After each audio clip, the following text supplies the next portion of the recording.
right. So no one share your deep, dark secrets since we're recording. Have you all met Melanie? Melanie, do you want to introduce yourself? Let us know what school you're at and maybe tell us a little bit about how you came into this work or something interesting that you'd like us to know. Sure, thank you. Hi, everyone. I'm Melanie Maestas. This is my third week in East San Jose Elementary School. I received my MA from the University of New Mexico for Family and Child Studies. I've been doing community work for 10 years now.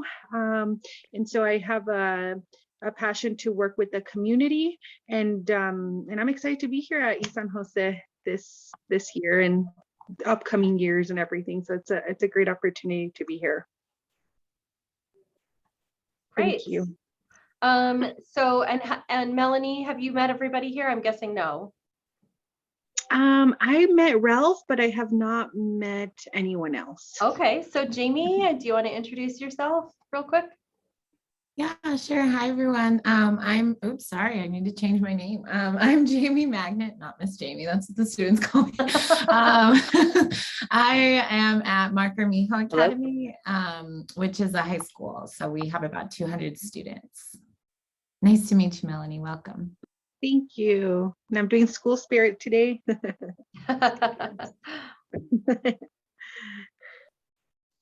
And Melanie, yeah. my name is Sarah Saidi. I'm here at Gordon Burnell Charter School. I am new to the role of being a community school coordinator.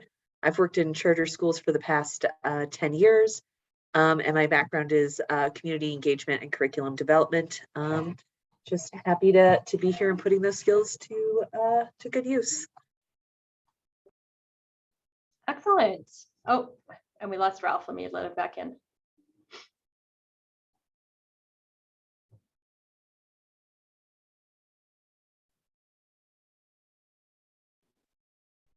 Okay. Hey, welcome back, Ralph. And I'm not sure who employee number 10089 is. So we'll see.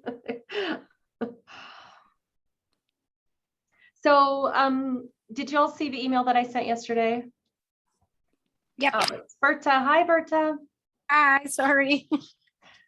Do you want to take just a second and introduce yourself to Melanie? She's the new community school coordinator at East San Jose Elementary School. Yeah, definitely. Hi, Melanie. Yeah, Melanie. Hi, my name is Berta Gutierrez. I'm the coordinator at Reginald Chavez, which is by the old town. So welcome to our team. Great. So welcome to our cohort, Melanie. Okay, so I asked a question. Did y'all see the email that I sent yesterday? It was kind of late in the day, so I don't know. Okay, so I gave kind of a framework for our meeting today, but before we start with that, there was a few other things I wanted to share with you, but I also wanted to know, and I'm just going to write them down, if you have any pressing questions, and I won't answer them just yet, but if you have pressing questions that we have, that I should try to get to in our cohort today. Yeah, I have a couple questions. Okay. Should I ask them right now? Yeah, I'm not going to necessarily answer them, but you ask them and I'll write them down and then I'll try to get to them today. Okay. Okay. I have my, question number one is I already have my surveys done for the parents, the teachers, and the students. So my question number one is, the survey question is, should you review the surveys before they go out? Okay. And the second one related to the surveys, I have never assessed the kids in elementary. I have always assessed the kids for in the middle school and high school, for my needs assessments for the plan, for the school needs assessment plan, which you changed that. You have another name for that. Anyway, should I also assess the elementary kids and which grades if I assess them? I asked to my committee, to my council, but they were not really, they didn't give me a lot of input about that. That's my second related to the assessments. My second question would be related to the school needs assessment. Do we have any specific format, or you provide one to us, or we create it over on a specific format, or how does it really work? You mean for reporting the results? Well, yeah, of course. I mean, I need to create a document, right? I need to create the school needs assessment, right?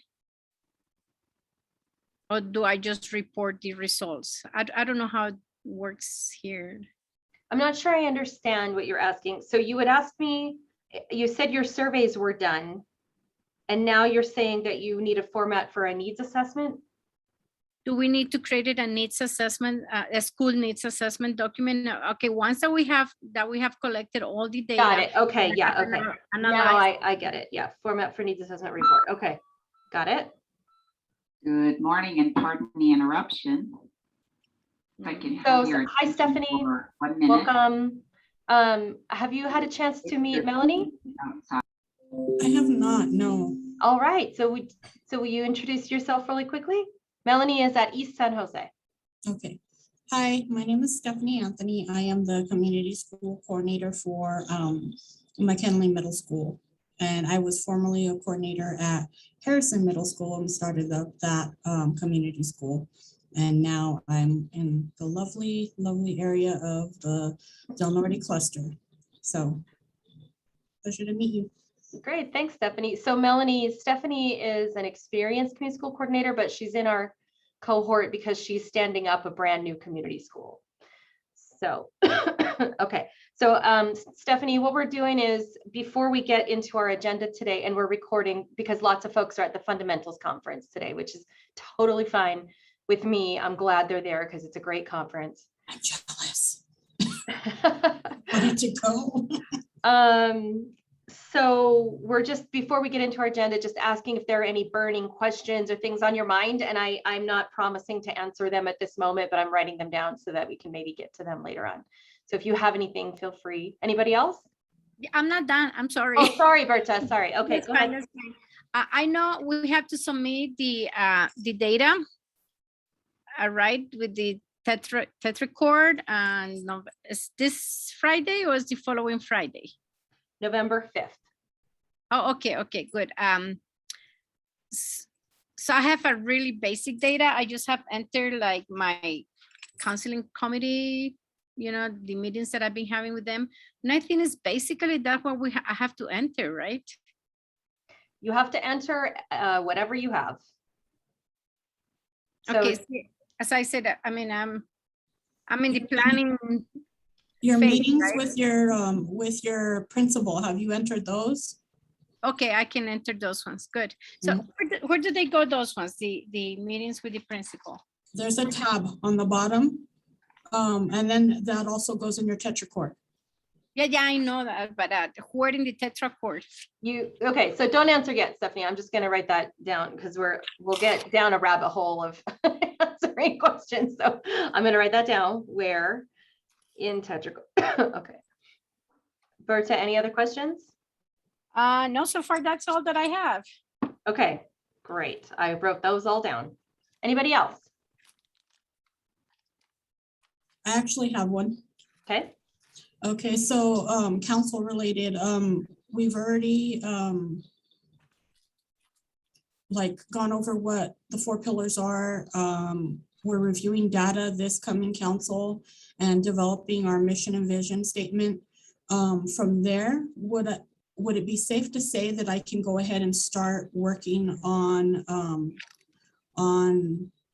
developing the projects that we want to work on for the year?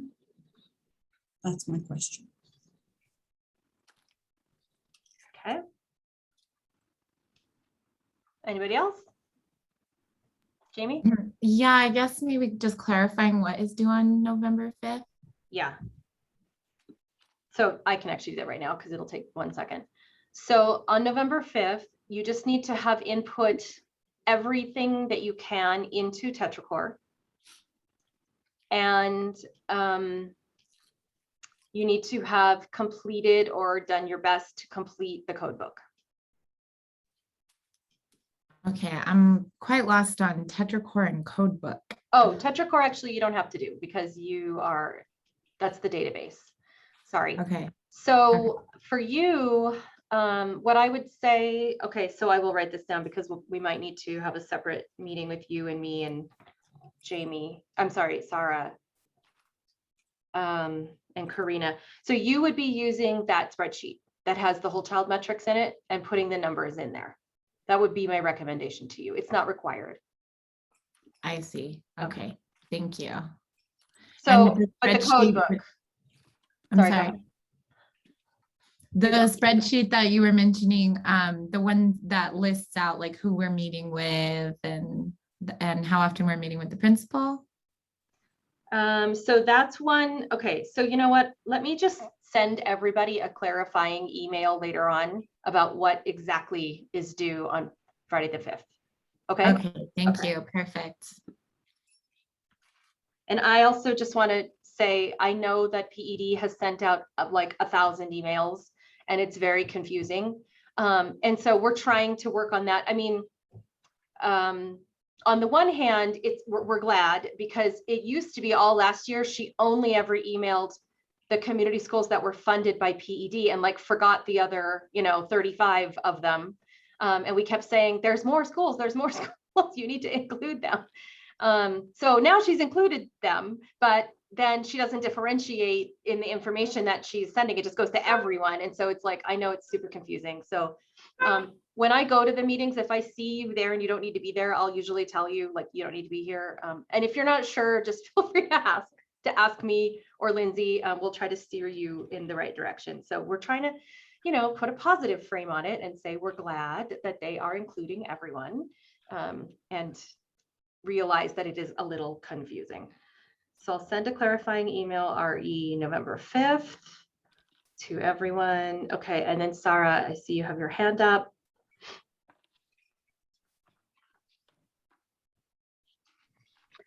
Hi, I just wanted to confirm now that the Fall Into Place conference is concluded.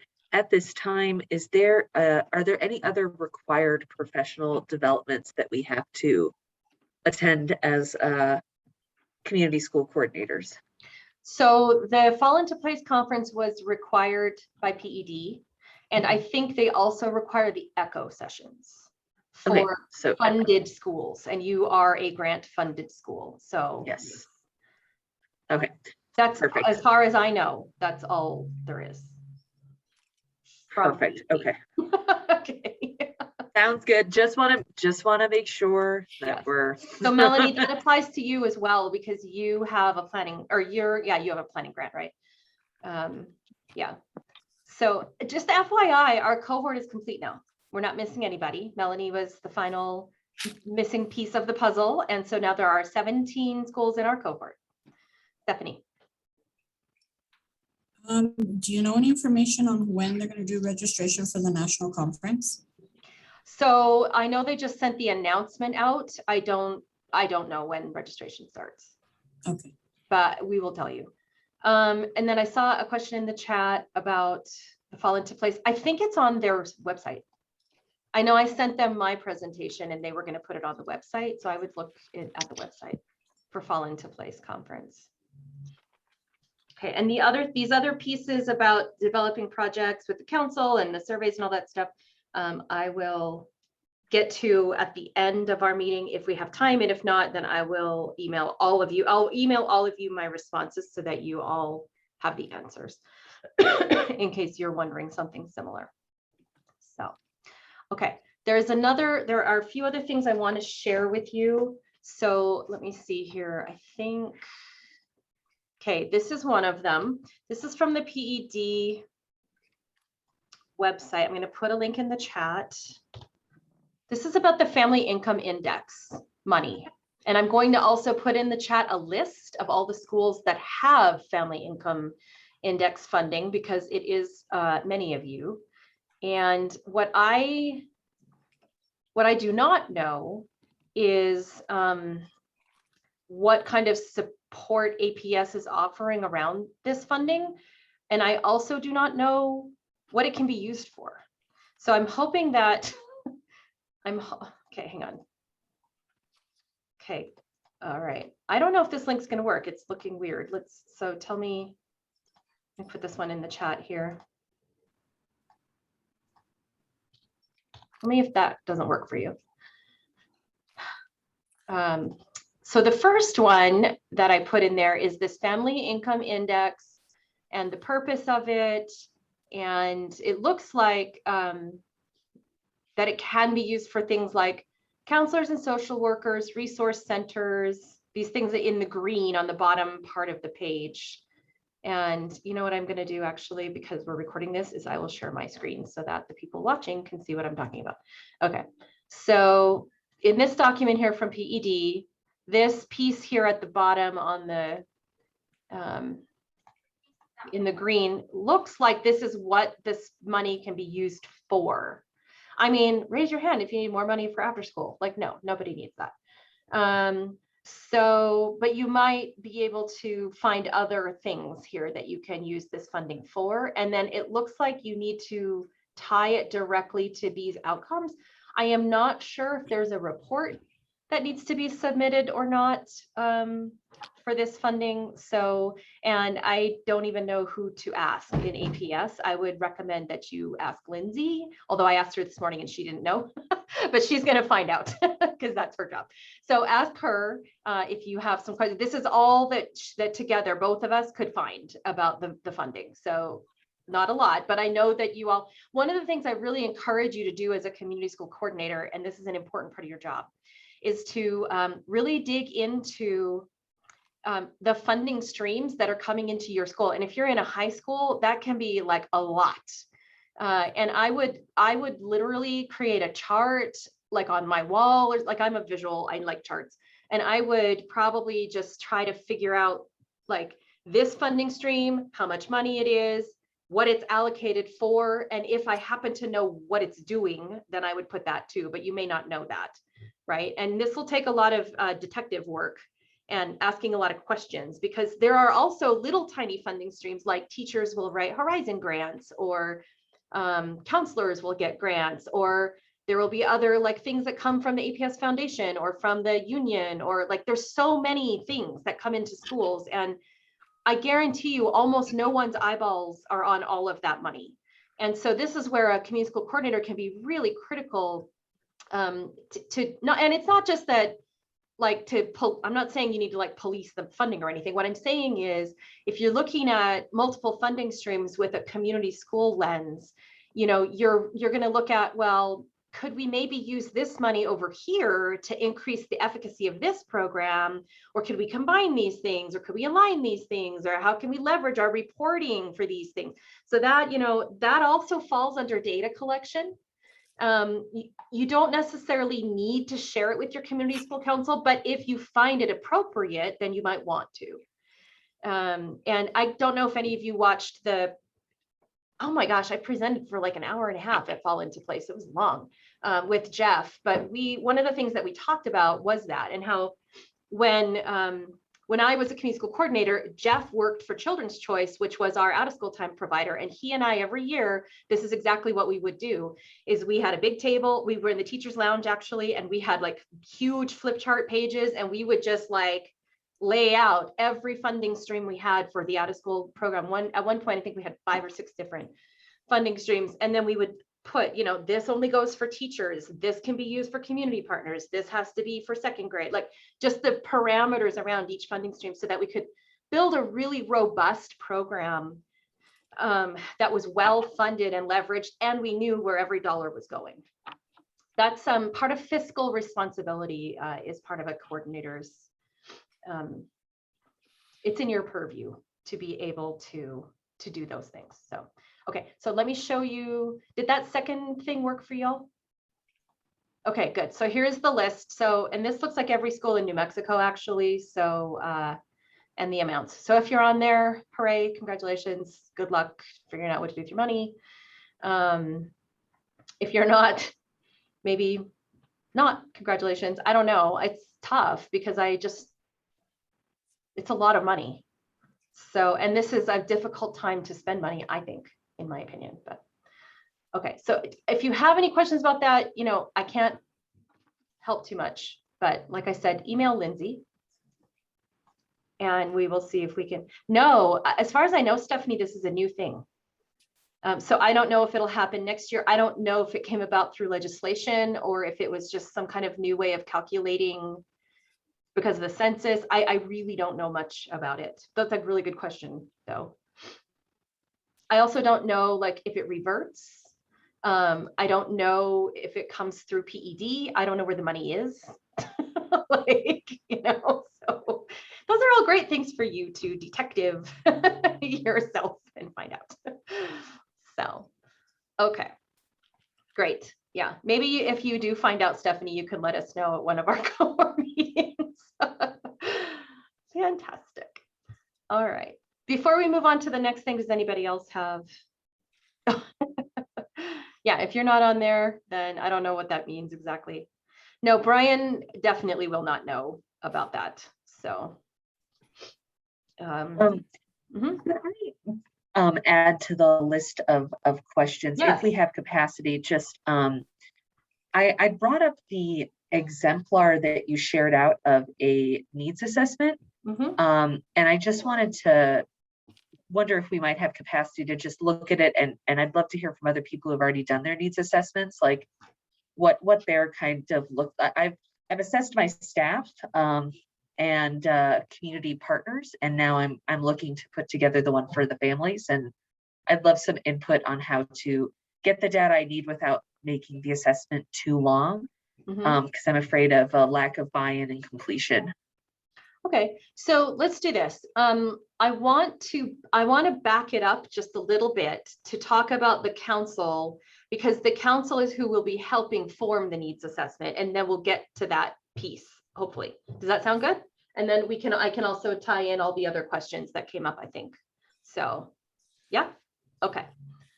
So what I had put in the email yesterday too was the chapter from the book it's the book that we're reading in the book study, but if you're not in the book study, that's fine. It's just this, it's only a couple pages, but it is, the book study happens on Mondays. The link to the book study is on the calendar on our Google site. If you ever want to join, just feel free to just join. I don't care if you, half the time we haven't read it before our meeting anyway, and we just talk about it. It's really, so the book is really good on transforming organizations through leadership.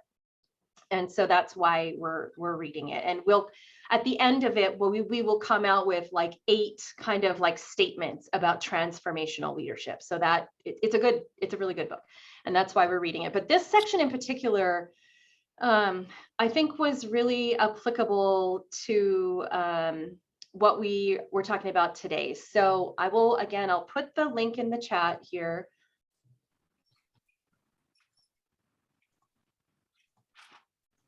In case you don't have it handy, and it's page 40. And if you don't mind, I might just read it really quickly to you. So sit back and relax while we have story time today. So this is the section of this book is called I Cannot Do the Job Alone. So mainly this is the story of Lewis the penguin. And basically Lewis has told his penguin colony that the iceberg that they are living on is slowly melting. And he did some discovery to find out that that was the case. And he's trying to create a sense of urgency and convince the rest of the penguin colony that what he says is true and that they need a plan. And so there is not surprisingly, there is a penguin in the colony whose name is No-No, who really doesn't believe Lewis. And so Lewis is having some trouble trying to bring together a group of people. All right, so it says, the next morning, a friend of No-No's slid up to Lewis. Penguins can slide on their stomachs, though it looks bizarre to humans. He suggested that as the head penguin, it was Lewis's duty to solve the melting iceberg problem by himself. That's what leaders do. You are a great leader. You need no help. The bird then slid away. Another penguin suggested that Lewis delegate the problem to the young birds who were the experts on ice. Lewis pointed out patiently that those birds had no credibility in the colony and no known leadership skills. They were very inexperienced and a few were not well liked. The bird making this suggestion said, "So, what's your point?" Lewis thought about the next step he should take, and then called Alice, Fred, Buddy, and a penguin named Jordan to a quiet spot on the northwest side of the iceberg. Jordan was known as the professor, since he was the closest the leadership council had to an intellectual. If a university were located on the iceberg, Jordan would have been a tenured member of the faculty. The head penguin said, "The colony needs a team of birds to guide it through this difficult period. I cannot do the job alone. I believe the 5 of us are the best team for the task ahead." Alice nodded ever so slightly. Buddy looked confused. Fred was surprised that he, a more junior penguin, was being included, but the professor was the first to speak. "Why do you make the assumption that the 5 of us can succeed?" he asked. Lewis nodded in his normal patient manner. Alice hid her irritation. If she had had a watch, which she didn't, she would have been looking at it while tapping her foot. "It is a reasonable question," the head penguin said. "Look at the 5 of us, Professor. Define the challenge clearly. Make a list in your own mind of each of our strengths. Deduce an answer to your own question." Lewis never talked this way except when he was speaking to the professor. Jordan looked off toward the horizon. If you could have heard the thoughts flashing through his penguin brain, they would have been something like this. Lewis, head penguin, enough experience to be wise, patient, a bit conservative, not easily flustered, respected by almost all except No-No and the teenagers, smart, but not an intellectual heavyweight. Alice, practical, aggressive, makes things happen, doesn't care about status, and treats everyone the same. Impossible to intimidate, so don't even try. Smart, but not an intellectual heavyweight. Buddy, boyishly handsome, not the slightest bit ambitious, well trusted and liked. Maybe your wife likes him too much. Definitely not an intellectual heavyweight. Fred, younger, amazingly curious and creative, level-headed, nice beak, insufficient data to judge his IQ. Me, this is Jordan. Logical, actually very logical, well-read, fascinated by interesting questions. Not the most social of birds, but then why would anyone want to be a social bird? Thus, if the head penguin is A, Alice is B, Buddy is C, Fred is D, and I am E, then A plus B plus C plus D plus E clearly equals a strong group. The professor turned to Lewis and said, "What you say is remarkably logical." Buddy looked confused, as he often did. He never really understood the professor, but he trusted Lewis. Alice's irritation calmed a bit as she was once again reminded of why the head penguin was the head penguin. Fred couldn't imagine what went on in the professor's head, but like Alice and Lewis, Fred sensed that they were on the right track.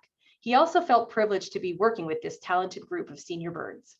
They spent the rest of the day together. The conversation was difficult at first. "I wonder by what percentage our home is shrinking each year," the professor said at one point. "I once read that a bird named Vladowich created a method." Alice coughed twice while staring intensely at Lewis. She said, "Maybe we should concentrate on what we are going to do tomorrow." Buddy said softly, "I'm sure Mr. Vladowich was a very nice bird." The professor nodded, pleased that someone was joining his conversation, even if it was only Buddy. Lewis redirected the dialogue. "I think it would be helpful if we all closed our eyes for a moment. Please don't ask why. Tolerate an old bird's suggestion. This will only require a minute." The others, one after the other, closed their eyes. Lewis said, "With your eyes shut, point east." After a moment of hesitation, all did so. "Now open your eyes," he told them. Buddy, the professor, Fred, and Alice all pointed in different directions. Buddy even pointed slightly upward toward the sky. Alice sighed, intuitively sensing the problem. The professor said, "Ah, yes, fascinating." Fred nodded ever so slightly. Buddy was lost. The professor said, "You see, for us, A plus B is additive. That is to say, more capable than 2 individuals by themselves, only if A and B can work as a team. Yet we responded to Lewis's task as individuals. He did not say we couldn't work together, could not talk or touch each other. You see, Flatbottom's theory of group," the head penguin interrupted the speech by raising his wing, then saying, "Would anyone like squid for lunch?" This stopped the overweight professor, whose grumbling stomach easily trumped his brain. Buddy said, "What a great idea. Penguins love squid. These sea creatures that come in sizes ranging from as large as a bus, like Jules Verne's monster in 20,000 Leagues Under the Sea, to smaller than a mouse. But the tiny squids so liked by the penguins are tricky little devils. They will shoot a very unappealing jet of black ink at a predator and then zoom away. So in a one squid versus one penguin matchup, the squid can easily win. Penguins, having discovered this problem many, many years ago, had found a solution. They hunt squid in groups. Lewis jumped into the sea first, quickly followed by the others. Although penguins wobble awkwardly back and forth on land, looking a bit like Charlie Chaplin, in the water, they move with extraordinary skill and grace. They can drive a third of a mile beneath the surface, stay underwater for up to 20 minutes and maneuver better than a $250,000 Porsche. But extraordinary individual capabilities do not a squid catch. The first squid they encountered actually escaped, but soon the penguins learned to work together well, coordinating their movements, surrounding the lunch. Eventually, enough food for everyone was found, even for the professor's rather large appetite. After a satisfying meal, Lewis led a discussion that rarely touched on the melting iceberg or what the 5 of them needed to do next. Instead, he focused on life, loved ones, and their hopes and dreams. They talked for hours. The professor was disinclined to just talk about life without structure around the conversation to give it some rigor. So he kept his beak shut and let his analytical brain work quietly. Melting iceberg. Fred finds it. Tough sell to a complacent group. Goes to Alice first. Shows her the problem. The ice model, the bottle, the group meeting, complacency reduced. Lewis picks group to guide the effort. Interesting makeup. Turning non-team into team with squid and talk. All rather strange, but fascinating. The next morning, Lewis kept them together. He would have liked a month to turn the 5 birds into a close-knit team, but he did not have a month. So he did the best he could, and within 2 days, the penguins certainly looked much less like individuals pointing in different directions. Lewis had largely succeeded in taking the difficult but essential step of pulling together a team to guide the needed change. Okay, so tell me what this parable of the penguins has to do with your community school council and some of the lessons we can pull out of that chapter.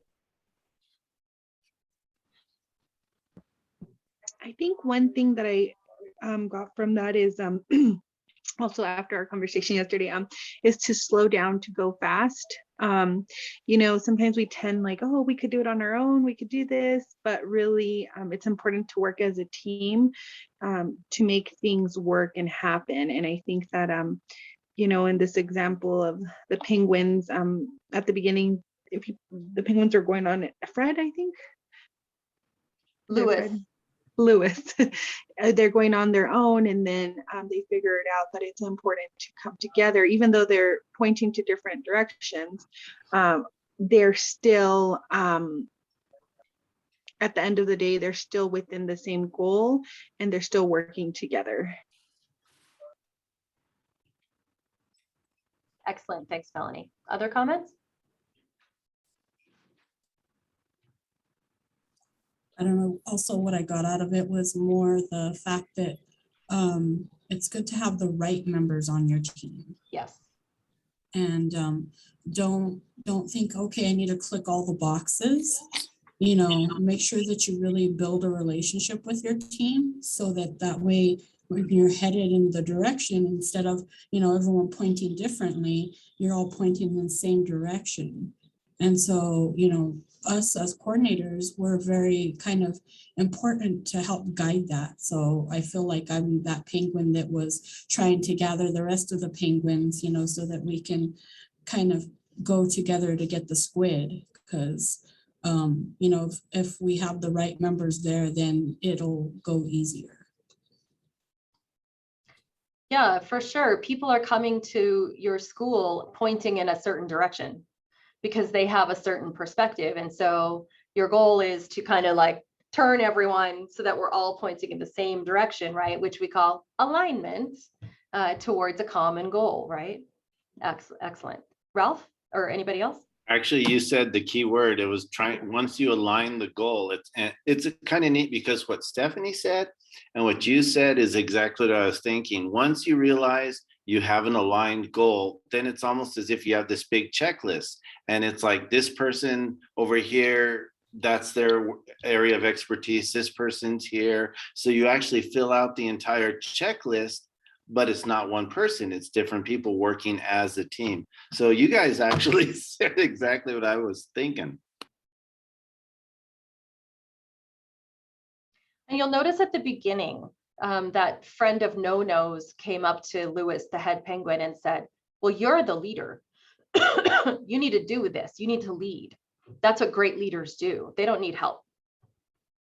And, you know, it's telling that Lewis just ignored that, because clearly that's not what he should be doing, right? And that's not what the lesson is in this chapter. It's not a thing that you can do by yourself. So any other thoughts? You're right, the diversity of the group, everybody had different talents and skills. Did you notice though, when they spent that time talking for hours and hours, what did they talk about? Do you remember? Yeah, that's what I was going to comment on, because it really represents, I think, how we humans try to meet with each other. Just like random tangents and talking about a past story and someone commenting on that. And I just was visualizing literal meetings that I've had with my coworkers, and just that reality of we find value in conversations, and we find value in connection with each other, which is beautiful. But sometimes, like we've been saying about the pointing in one direction, sometimes we really do need, because of limited time, to focus and all be on the same page and pointed in the right direction. And I think what this story is modeling is, you know, it talked about like redirecting and how to do that kindly, and the importance of it, but recognizing, you know, time and place for those outside conversations as well. So I really like this story because I think it kind of paints how we humans often interact with each other. So yeah. Yeah, exactly. And you also don't have a month, right, to create a team that works quickly together. You have a little less time than that, and you're only meeting with them twice a month, which is not very often, really. So trying to build those connections quickly can be challenging. But I think it's important that you, and I had said this to Melanie yesterday, that you as the coordinator who facilitates this group of people in their conversation, that you know exactly who's there and why they're there and what they are bringing to the table, right? You know who's the intellectual heavyweight, who's the young one who maybe isn't experienced but is like everybody likes, who's the get it done person like Alice, who's the idea person, or the statistician like Fred, right? Like, you know, or you should know who all of those people are on your team and kind of what role they play. And you can take the time, and I would encourage you to take the time to build those relationships and hunt for squid and whatever with them, just outside of the formal council meeting, right? Like, take the time to build those relationships. And if they only come to the meeting initially because you asked them and they trust you, that's okay, because they will get hooked into what you are doing, because they believe in education and what you're trying to accomplish, right? And the group will form. It forms pretty fast, because once you start working on a common goal, it actually comes together pretty quickly. But I think, you know, take a little bit of time to do some kind of, you know, inspirational message or some kind of sharing at the beginning. Because the other thing to keep in mind is the power differentials in these meetings. Another thing that I was telling Melanie yesterday is, you know, parents have varying experiences with educational institutions, and some of them are not positive. And so you don't want a parent to come to a community school council meeting and feel intimidated or feel not included because they don't understand all the acronyms that we throw around in education. And so, or maybe they don't speak English, you know, as their first language. And so they, you know, take a little bit more time to process information or to share their thoughts. So what I would do as a coordinator is I would meet with those parents ahead of time. And I would say, I'm going to ask you this question. Let's talk about your answer, and like prep them, like literally, you know, and not, it wasn't to that extent for everyone, but I always gave them a heads up. And that partly comes from the fact that I also don't like to be put on the spot in meetings. And so there's nothing wrong with preparing people ahead of time. It makes your meeting run very smoothly. And it helps to eliminate some of those tangents that you're talking about, Jamie, right? Where people will learn very quickly based on your facilitation that this is a working meeting and it runs like this and you get a lot done. in a very short period of time because of that. But do please spend the time in other spaces and venues to get to know these folks on a real personal level, because these are relationships that will last for years. And what will happen is the relationship, you're like a, I don't know, maybe like, I don't know what a good metaphor is, maybe like a spider or something, where you're like taking this piece of web here and you bring it with you and you bring it with you and you bring it with you, and then you plug it into the overall like big web, right? And you're like one piece at a time, you're building something that is going to accomplish a goal and that has a purpose and a structure and a pattern to it. And so the web doesn't follow the spider around, right? Once it's built, it lasts, but you're the one plugging all of those little pieces. That's not a bad metaphor, actually. It's pretty good. Okay, little spiders. Any final thoughts? Yeah. Oh, I'm sorry. I just wanted to comment on that piece because so in my previous job, I was a supervisor. And so a lot of what my approach has been with my colleagues, especially, is like you said, like kind of setting goals for myself of, I want to talk to every staff that works here, or I want to talk to every student that works here, and taking that outside time to actually have those one-on-one conversations. I'm actually walking away understanding their strengths of what they're bringing to the community as well. So as we move into implementation year, and if ideas come up around, like if we want to start a Spanish and an English class for parents, staff, and students, I already know which staff I can call on to help with that. And there's already been rapport built so that they trust me, they understand that I'm doing something that's going to benefit other people, and together we're going to do that for other people. And it just already has had an impact too. I think people feel heard. We have deep conversations. I'm vulnerable and open about my history, and they are too. And there's been a level of connection already, and we haven't even like had a formal meeting yet. And it just, I just wanted to share that piece because I do think it's been really beneficial to do that. It is a lot of work, but it is extremely beneficial. I think that is right on. And that is where I would hope that this cohort, for the most part, is where you're at. That developing relationships and finding places to like walk up and down the pickup line and talk to parents in their cars, or talk to teachers at recess duty, or, you know, whatever it is, that's like irreplaceable time. And you're really lucky in a way that your job allows you the time and flexibility to do that. Because again, in educational structures are quite rigid usually, right?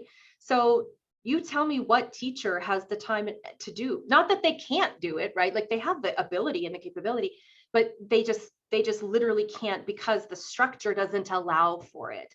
So you really are making those connections through you, right? But just remember, right, that they have to outlive you and outlast you personally. But absolutely, like I remember I went to visit a homework diner a couple of years ago. I forget what school it was. And the coordinator was standing behind the table serving food. And I was like, put that spoon down right now.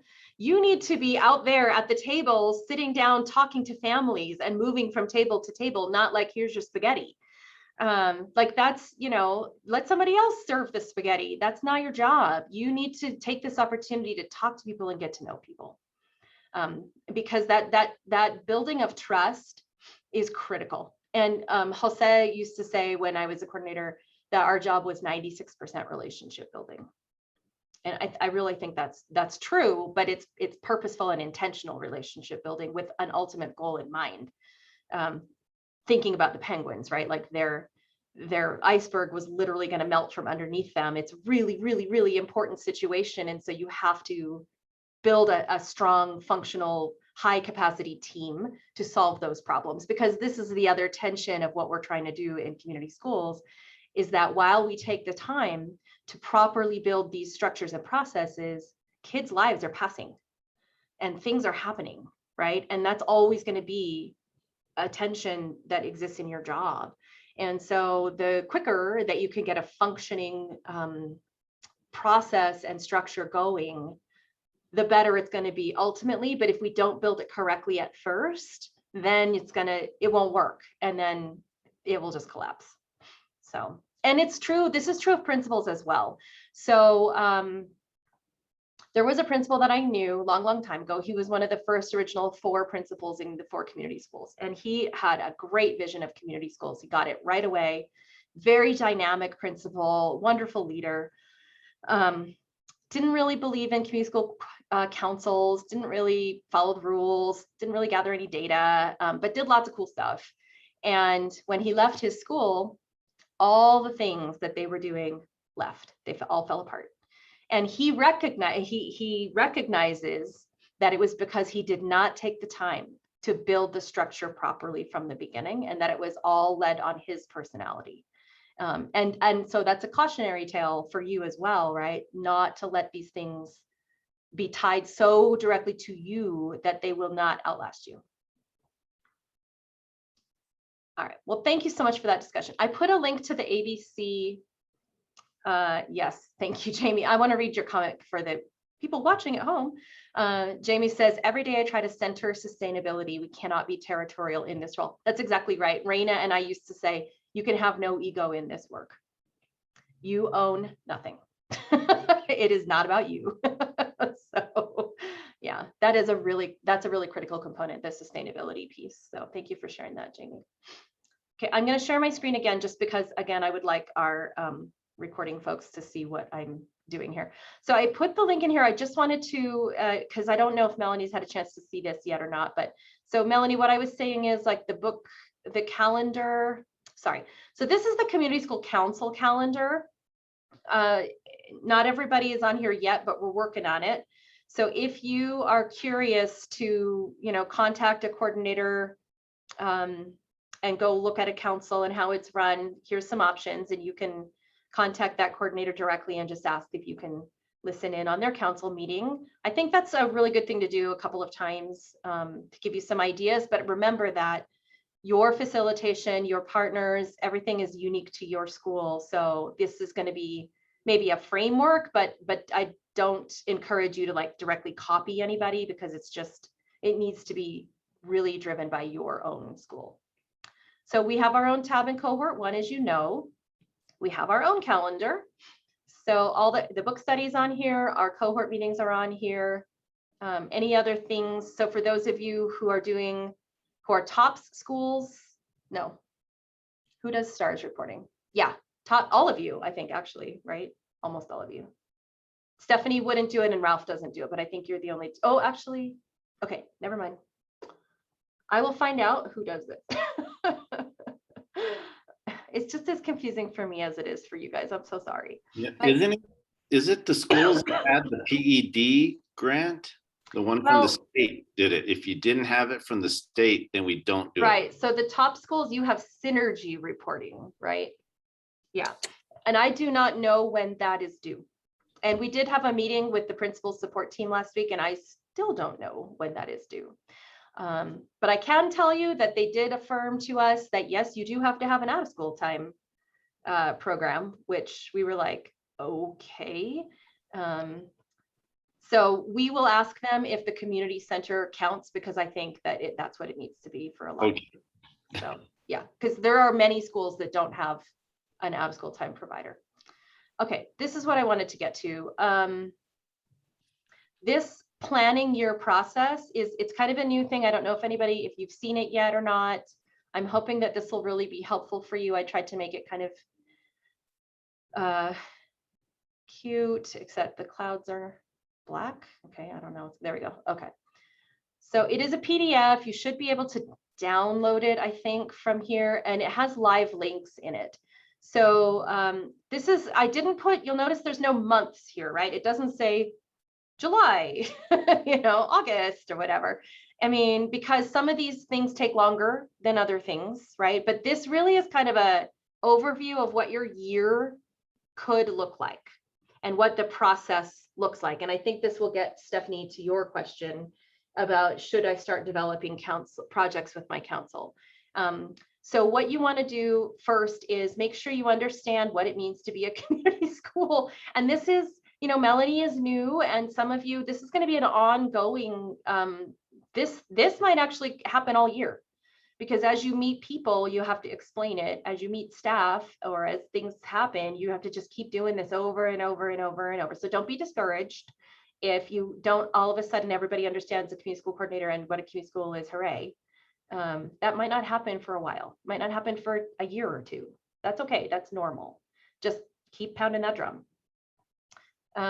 If you click on the link there, we just put, it just takes you back to our, like, here's more information about community schools. So then the next one is finding out. So this is where most of you have already done this. That's that partnership check-in tool, right? Who's at our school? What do they do? This is the one with the little circle diagram. So I won't click it, but you know, you've got that one down, right? Does anybody not know what I am talking about? Okay, yeah, I think you've all done that.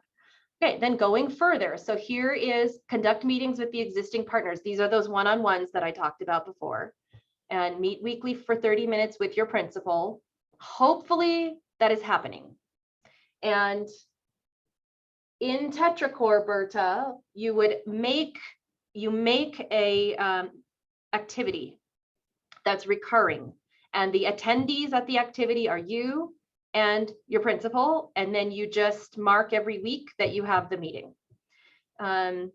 Sometimes, because I know that right now the state of mind in schools is, did anybody die today? No, good. That's a win. School's not on fire, excellent. It's literally like, let's just have a baseline of success, right? So I understand that you get pulled a lot, that principals are like just running around like insane folks right now. So if the weekly meeting is not happening, again, don't stress about it. If you have to walk down the hallway and talk with the principal about stuff, that's okay. I would capture that. I mean, it's not ideal, but it's okay. I think, Ralph, are you the one that says that you meet with your principal like Saturday mornings for coffee or something? Like, I think that's genius. You know, if the principal's willing to do that, that's a great idea. Meeting off campus, do you find it's helpful because you don't get interrupted? A lot. It makes a difference over a cup of coffee, or we'll just kind of go for a hike around a park or something, and we could just, you know, the ideas flow a lot more freely. I think that's really smart. So Berta, are you good with that? Did that help? I don't know. Yes. So you make in Tetracore an activity that is the principal coordinator meeting, and then you track attendance of you and the principal every week. Okay. For those of you, sorry. I'm having the meetings, and as Ralph said, Yeah. sometimes it's just walking around from parking lot to parking lot. So we discuss things. Yeah, yeah. They're fine. They're going fine. Yeah. Again, part of this right now at this stage is relationship building with the principal, right? If you don't know the principal, and ideally what it will kind of morph into ultimately is thought partner around community school development and them understanding your role better. So you carry the heavy load in that meeting. And you carry the heavy load for a lot of things, actually, but that meeting in particular you do. For right now. It will shift eventually as your principal starts to get more understanding of what your role is. For those of you not using the database, I would just capture them in the spreadsheet. No problem, Jamie. Just capture them in the spreadsheet when you have your meetings, and you can put the notes in there, or you can capture notes however you like. Okay, so next step here, gathering info. Gather current and archival data about your community school, and here's some ideas for you. So what I did is I broke down kind of the assessment into these steps. So this first step is current and archival data. And so Stephanie, this is going to get to your question, and Berta, some of your other questions as well, and a little bit, Sarah, to yours. So some of the data that you will want to maybe look at, these are some data sets, just pulling stuff, like be curious. That's, if you go back in the book about the penguins, that was Fred's like #1 character trait, is he was curious about what's happening around him, and that is important. And so all this is curiosity. And just don't forget to look at historical data as well. So look at maybe like attendance for the last 3 years instead of just, because also last year was an anomaly for everyone, right? So you want to pull something before COVID and just take a look at that. You want to really look at the subgroups. So look at, 4th grade Native American girls chronic absence rates. Like get really specific with some of it. I mean, you look at it first, right? And then if you're kind of like, oh my goodness, wow, that's really interesting. That's the kind of stuff you want to show to your council. And as those questions come up, record those questions so that you can bring those to your council.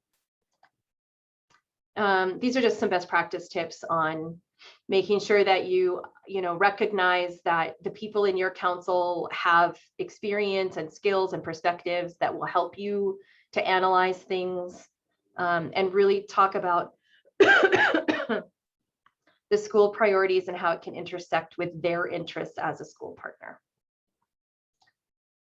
So that's a little more information about that. So once you've done all that, you've got your data gathered, you've maybe have some other data, like maybe your school did, last year, a lot of schools did these virtual home visits. Maybe you have data from that. So Berta, yes, there is a tool, and I believe it's on the website, so I'll click back there in a second, for you to record your needs assessment results. It really is designed for survey results though, and then there's a qualitative data as results tool as well. So I'll show you where those are. Okay, so then taking action. So schedule your first community school team meeting with existing partners. So almost all of you, I think, have done this. You've either had your first meeting or you're getting ready to. I told Melanie yesterday to like pause on hers because she's only been a coordinator for like a day. And she needs just a little more time to like percolate these relationships. But, most of you are there. Plan and conduct an opportunity assessment. So really what Stephanie was talking about is with her first meeting, they went through what is a community school. They talked about the pillars. It's a great exercise with your council to kind of break down like what is happening in our school in the pillars, which you probably already know, but have them articulate it. So those of you who've had a first meeting, Ralph, you have your first meeting coming up, right? Yeah. So that's a really good thing. The other thing you could ask them are things like, well, let me click here first before I get into that. So here are some other ideas for things that you can do for planning for the community assessment, because really what you want to get to maybe in your second meeting, and maybe kind of where you are now, Stephanie, is because you're kind of like, okay, we've talked about what a community school is, we've gelled as a team, we kind of are looking at common goals, we're creating a vision, that's all awesome. Now what do we do? This is what you do. You need to get the council to help you create a really robust assessment of your community. And so there's a couple of ways you can do that. You can ask them questions like, what would be your top 2 questions that you would ask your constituents? So like if you have teachers, okay, teachers, what would be the top 2 questions that you would ask that would get to the information that you want to know? Parents, same question. Students, same question. This, especially for those of you who have PED grants, this assessment is the most important thing that you will do this year. So I really want you to take a lot of time and do it well. And for those of you who don't have PED grants, I feel the same way. This is the most important thing that you will do this year. Now, you're not going to do a heavy duty assessment like this every year. So this is kind of your one-time shot to really get a very robust picture of your community. And then after this, you'll maybe do little things here and there. So this link right here goes into some different kinds of assessments. So there's observation, there's photo voice, which is a really fun thing to do with students. You tell them to go around, and you could even tell them to use Snapchat and maybe like snap the things that they see around their school that they love, or they could snap things they see that concern them. I mean, you could get a lot of information from students. Of course, you would need to filter whatever they send you first before you show it to your council, right? But hopefully you would get some really interesting things. Or it would be a fun thing to do, if you're meeting in person, it would be really great to divide up into groups and have everybody just go around the campus and take some photos. And then, you can come back and put them up and have them talk about what they saw. I think that's a really cool and fascinating idea to look at the school with different and fresh eyes. Even if it's things like, what do you see when you first walk in the door? One of the questions that we ask is, how do you know you're in a community school? And that's a great question. How do we know we're in a community school, or what do we want to see? Focus groups we'll talk about a little bit more. So those would be gathering small groups of of like groups, right? And talking to them and digging deeper into what you have learned. So let's say that you do a paper survey, which is number 6 right here. Let's say you've done you have a survey ready. So Berta said she had a survey ready. Ideally, your survey is not ready yet and that you're creating it with your council.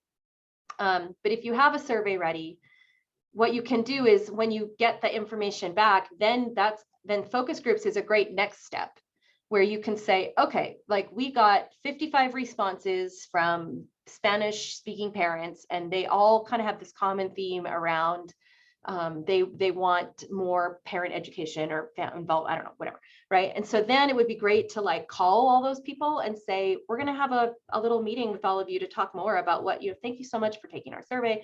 Would you be willing to come and talk some more about that? And then you really can dig into what they told you and get some really, really great information. There's face-to-face surveys, which is where you're just talking. So this is what I'm saying when you're walking up and down the pickup line, there's no reason that you can't ask those top 2 questions, right? You can just say, hey, I'm Stephanie, I'm the community school coordinator here at McKinley.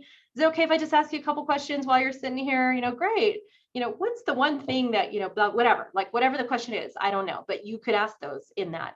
Or you can do a virtual survey, which you can do on Google Forms or on whatever that thing is called, SurveyMonkey, like whatever tool. SurveyMonkey is awesome, but it's limited in the number of responses you can get on the free one. So, which I learned once when we got 250 responses, but we could only see the first 100 without paying, and I was so mad. So yeah, so that is the idea behind that. Okay, let me go back here. So what you would do is you would talk to your council about like, so you can tell them, look, council, we have to do this assessment. This is really, really, really important. We've looked at all this data that we already have, and now we just need to gather like a little bit more. And this is a little bit trickier for us to gather. So who should we focus on first? Who is our priority? And it might be students. It might be teachers. It might be parents. You don't know. So I would ask, and that's the sector. Oops, I didn't mean to do that. That's going to be the identified sector for outreach right here. And then you're going to talk about, so let's say they choose students, and Berta, yes, you absolutely want to assess students. Student voice is a critical component in community schools, even in elementary schools. And especially if you're in a school that has a genius hour. What those students say they want is what should absolutely be happening in that space. And that goes double for middle schools, because students vote with their feet. And if you just guess at what they want in out of school time, and they don't want to learn, calligraphy from the Renaissance period, then they're not going to attend that class. And they're just going to be out wandering around doing horrible, horrible things in the community, right? Like, no, but the fact is they just won't go. And so it really needs to be driven by student voice. And I will say Grant Middle School last year did this beautifully. And I might still have access to her stuff if you want to see it, but the council created the survey and they had student voice. And then the students took the survey back to other students to get their input and then brought that back to the council. And it was so fascinating, because what we as adults thought was cool and what the students were like, ew, no. And so they came up with all their own things that we would not have thought of. So yes, student voice is really, really critical. And for little ones, surveys can be smiley faces. Would you like to do cooking and have a picture of cooking with smiley faces, and how much would you like to do this? And the teachers can help with that as well. And in high schools, obviously they're capable of giving you their feedback. And so doing it through advisory period, or, getting teacher buy-in. So that's the other thing that happens here. You create a survey by yourself with no input whatsoever. You ask whatever questions you think are good, and then you have to go to the teachers and say, hey, can you send this out? Why would they do that? Maybe they think you're awesome and they'll do it, and that's great. But if you created the survey with the voice of the teachers specifically for students because that's what they wanted, are they going to disseminate that survey for you? You better believe they will. So that's the difference, right, in creating it yourself and building it with your council. And then these are just some other things. And, this is all on the website. If you want this like slide or whatever to show your council, I can send it to you. But really, this is what we're talking about here is like, so we decided on that we were going to survey students, right? Okay. Who do we need to talk to in our school to make that happen? If you're in a high school, maybe it's the activity director.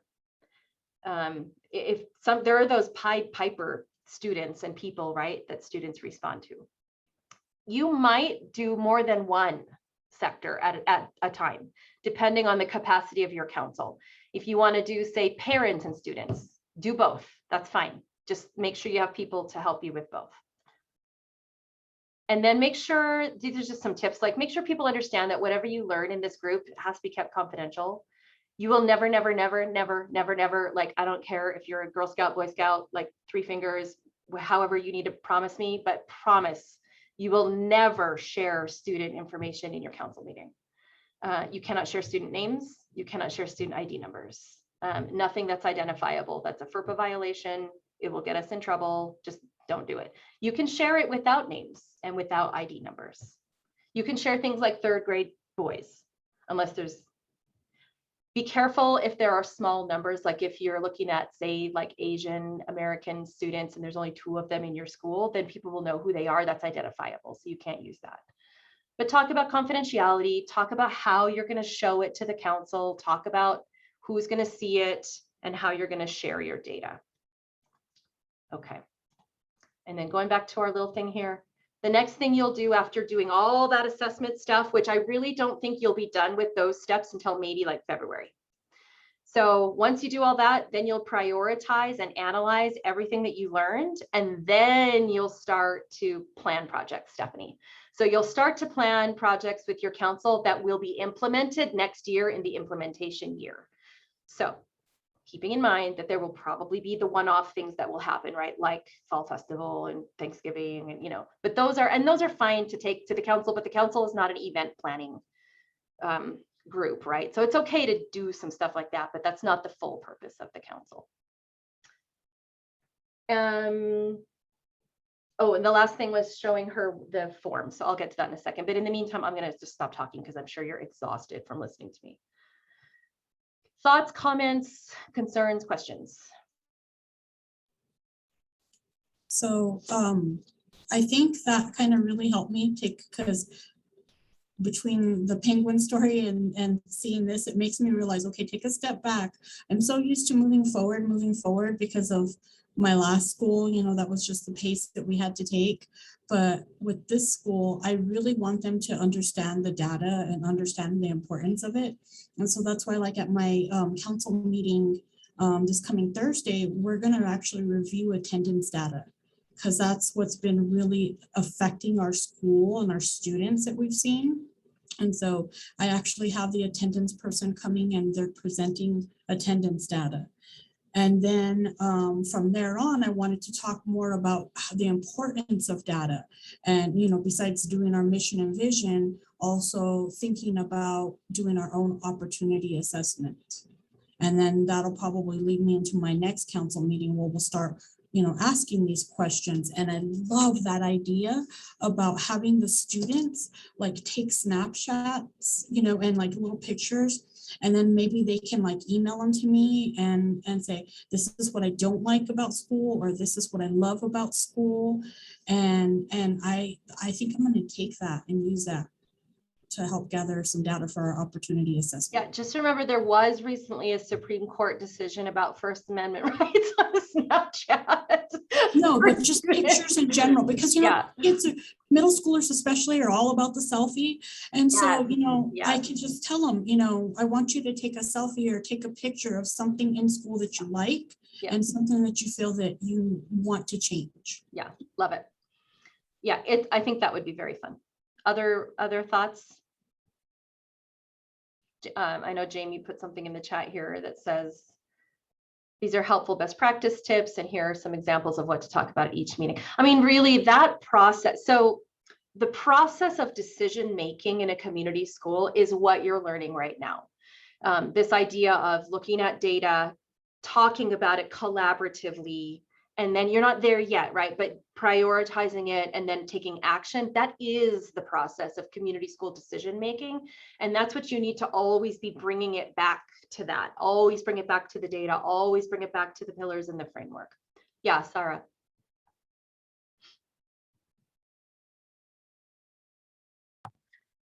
I found the kind of importance that you were highlighting the assessment. I think that that's a really great way to frame the process.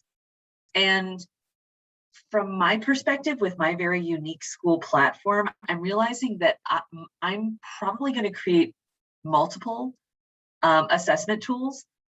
So one of the populations that I serve is incarcerated, and those are going to have to be hard copy surveys and one-on-one interviews. And a lot of what I'm trying to seek in that in those interview spaces are going to be not only because the resources we can offer our incarcerated folks are limited, but then also asking to engage their families outside of incarceration. And that's one of my goals, and one of the things we brought up in our last council meeting is, can we, to facilitate the transition once released from incarceration to coming to our North 4th location, is if we engage the family in certain needs that they have, and how we can, and how they feel comfortable with us contacting their families. So it's like a multi-step process to think about how we can, as a community school, offer more support. And it's just, I love the template that's on the website, and it's very in-depth, but while that might make sense for some of my students who are at Job Corps and at our North 4th location, for our folks who are incarcerated, it's going to have to look a little bit more specific. And that's fine. And that was the question that you had about the exemplars. So those are just ideas. And again, like, we also try to practice what we preach, right? And so what I'm teaching you is the framework and the process, and I'm giving you ideas of what tools to use, but you need to make them your own. And if your council says, forget it, we can't do that, we're not doing that, that doesn't work for our community, because each of your communities is unique. And so we want you, so that's why we don't give you like, here's your assessment tool, because we don't want that. We want you to develop it with the input of your community, so that it is reflective, and then you'll be more successful that way too, right? Okay, I'm going to share my screen again really quick. I just want to show you the tool for, let me go back to cohort 1 actually for a second. The tool for collecting information. Again, this is an optional tool. We used it last year, and I think it worked pretty well. So if you click on this yellow bar, and this is in cohort 1, I'm in cohort 1 again here. If you click on this, sorry, yellow bar, it takes you to the coordinator toolkit, which is for all, not just cohort 1, it's for all of the cohorts. So there's a couple things here that you might want to look at. One of them is this join the community school council form. This is the one that Alma was talking about at the huddle. I don't know if you were there, but we were talking about, she was actually talking about the code book, and how there's this awkward question that we ask on there about the race and ethnic makeup of your council. So I gave the link to you in an editable format, so you feel free to change this. If you put your school name on it and things like that. But basically, it's just like, who are you? Which role do you represent on our council? If you would like to share your race and ethnicity, we'd like to know. And then, do you agree to be a voting member and bring your actionable voice to decision making? I might actually add on here every 2 weeks.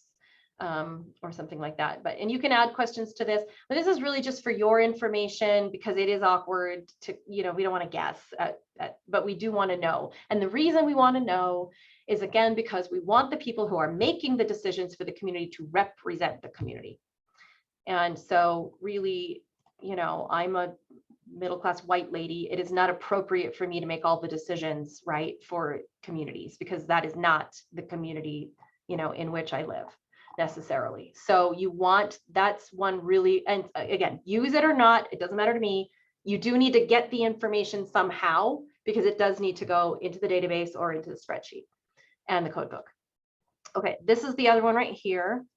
So this is a way for you to capture basically survey data.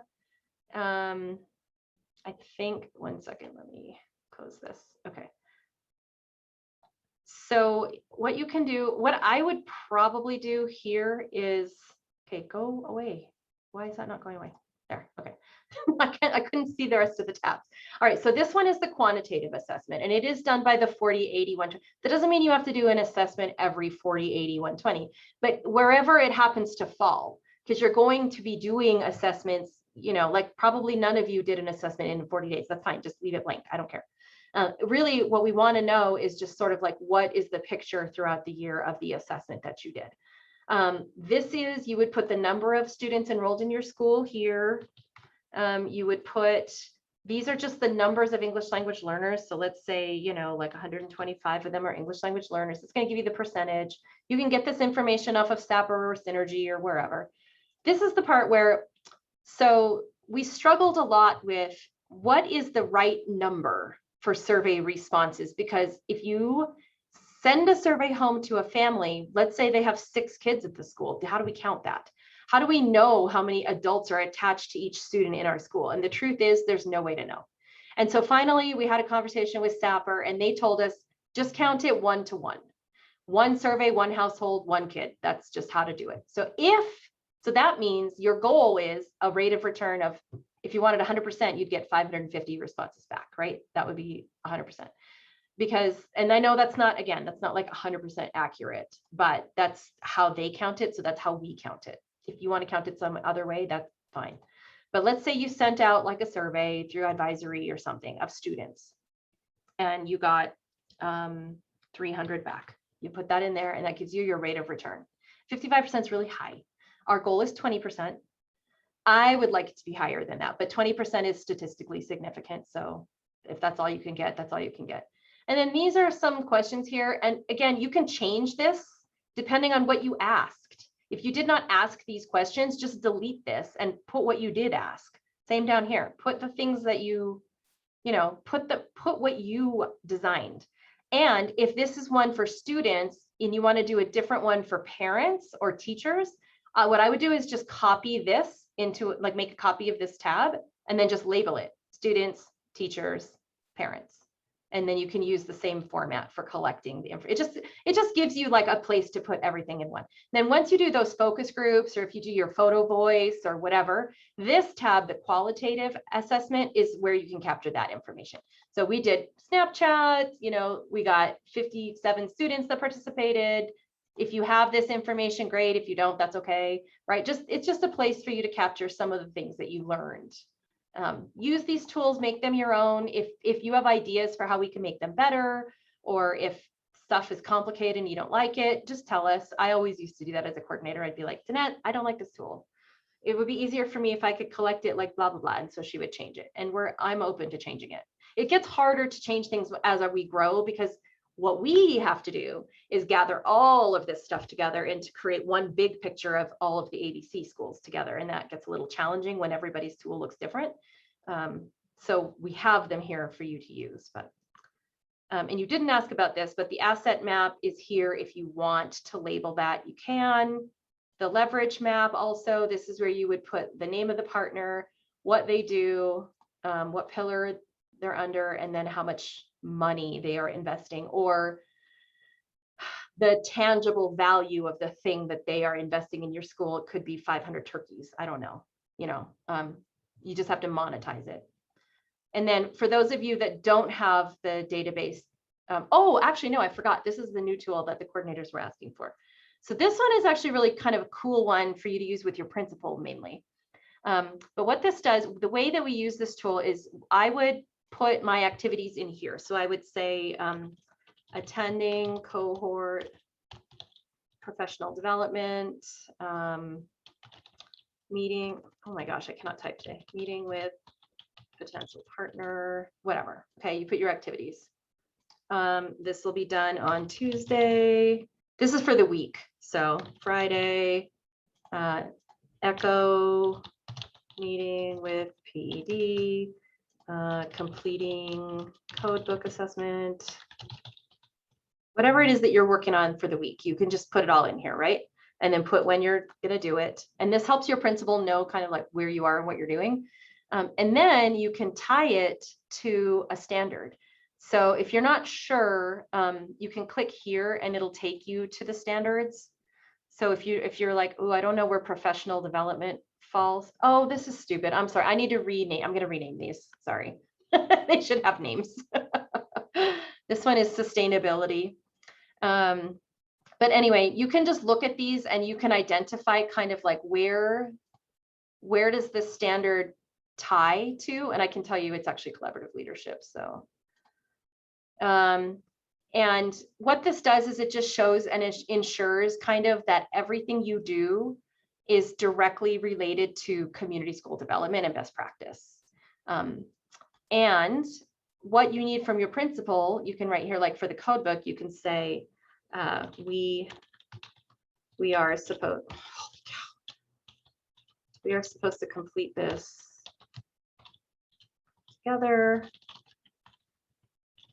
by November 5th. I need a good chunk of time. Whatever. Okay. May I have a copy of this tool? Yeah, everybody can get a copy of it here on the coordinator toolkit. Oh, got it. Great. So Thank it's you. this community schools reporting tool, and it's the tab that says coordinator report. Great. Thank you. Yeah, you're welcome. And then if there was an outcome, you can put it here, and that might just be like completed and turned in on time. But you would have to go back and do that later. The person, if you want to know more about using this tool, the person to ask is Jake.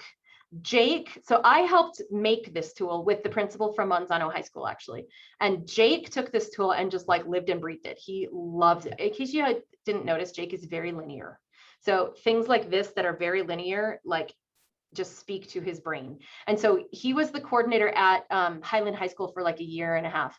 And so he would sit with Marco every week. And Jake, before we had this digitally, it was a big piece of paper and he would print it like broadsheet size. I mean, it was huge. It was like this big. And then he had a binder. And so his binder is like this thick. He still has it of every single week, all of the papers that he and Marco loved this tool.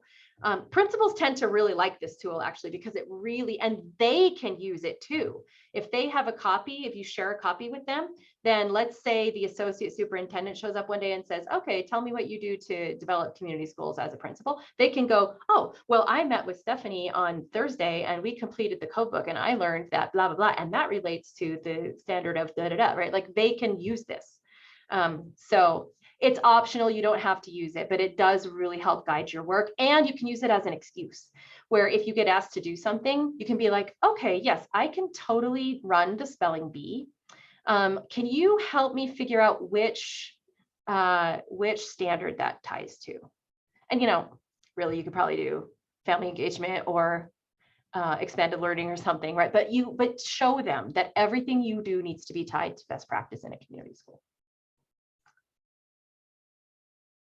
Okay, that's the end of everything from me. Where to find the code book? Oh, sure. Actually, I can show you. It's also on, I'm telling you, literally everything I can think of, I put on our website. So it's also on the website. It is over here in Community School Data Evaluation and Impact. So for those of you who use the database, Melanie, you'll have to do this actually. You'll need to register right here where it says register now. I did, yes. Excellent. Okay. And then if you need to submit a help ticket, you use this button here. This is the link to the database. And then these are the data reporting requirements. And Lindsay has updated this. And you know, you can click on this little pop out thing and it pops it out for you into another page. So if you're not sure what is due when, this helps explain that. But again, I recognize it's still very complicated. Okay. Here's a little calendar also of what's due when. That might be helpful for you. So for example, November 5th, codebook self-assessment database report. And then this, whoops, sorry. This is a chart that shows kind of like, are you a planning school? Are you an implementation school? Are you a top school? What reporting do you need to do? Like this question comes up a lot in case you couldn't tell. So maybe explore around on this tab. In fact, I'll just put I'll put the link directly into the chat to this particular page. So you should maybe click around on this a little bit. But this is the link to the codebook right here. And so I really would love every school to do it. We would like you to do it at a minimum with your principal. I will tell you that other people in your cohort have already completed it, and you just do it to the best of your ability. It's a self-assessment. You're not going to be judged on it. You can go in and out of it. It will keep your progress. It is long. So you can do it in sections. You can do it in one big session, you know, however, whatever works best for you. And we would like you and your principal at a minimum to do this by November 5th. If you can bring in other community partners to do it with you, that'd be great. If you can't, that's okay for right now. You will be doing it again at the end of the year, and that'll be more of a, this is just, so here's the thing. I am not about doing a gotcha, you didn't do this at the end of the year, right? That's not fair. And so really what this tool is for at this point in time is just for your own education and knowledge, for you to know, and for your principal to understand, like, this is the best practice in a community school. This is really what we need to be doing, and it might help you set some goals. It is in order now. So LEAD, this is learning, engaging, achieving, and driving. It is a rubric. I just do not want you to select D for every principals think this is going to make them like look bad. That's not what this is about. No one will see this information at this time except for you and your principal and the ABC team. It will be very helpful to you, I promise. So try to just get that done by the 5th. Okay. And so it's right there. To answer your question, the link is right there. I also put on here, after our discussion last Friday or whenever that was, the crosswalk. So here's the crosswalk of the code book with the standards and the critical practices in a community school. It's right here. So you can, again, you should be able to like pop out and look at it. Okay. So I'm sure your brains are overwhelmed now. Hopefully this is helpful for you. I'm going to stop the recording so I don't forget.